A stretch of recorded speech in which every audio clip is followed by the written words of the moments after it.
উপজেলা পরিষদের পক্ষ থেকে, এমপি মহোদয়ের পক্ষ থেকে, প্রশাসনের পক্ষ থেকে আপনাদের অসংখ্য ধন্যবাদ। আপনারা জানেন একটা কুচক্রী মহল বিএনপি জামাত হেফাজত মিলে দেশকে ধ্বংসের দিকে নিয়ে যাচ্ছে। 80% কোঠা দিলে তারা রাজি ছিল, এই জায়গায় 93% কোঠা দিয়েছে, পক্ষবন্ধারী হয়ে গেছে। তারপর তাদের মাঠে থাকার কথা না, তাই না? কিন্তু তারা মাঠে থেকে এখন এক দফা দাবি দিয়েছে, শেখ হাসিনার পতনের দাবি, সরকার উৎখাতের দাবি। এটা ভালো লক্ষণ না।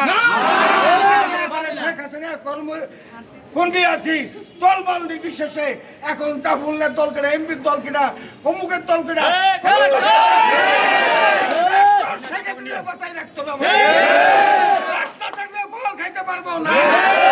5 বছরের লক্ষ্যে আগামী যে কোনো দিন আপনারা প্রস্তুত থাকবেন। যে কোনো সময় শেখ হাসিনাটাকে আমাদের মাঠে নামতে হবে, শেখ হাসিনা রক্ষা করতে হবে। মুক্তিযোদ্ধার পক্ষের শক্তি এক হয়ে এই বিএনপি জামাত হেফাজতের নৈরাজ্য আমরা মোকাবেলা করবো। এর মধ্যে এখানে শেষ। জয় বাংলা, জয় বাংলা।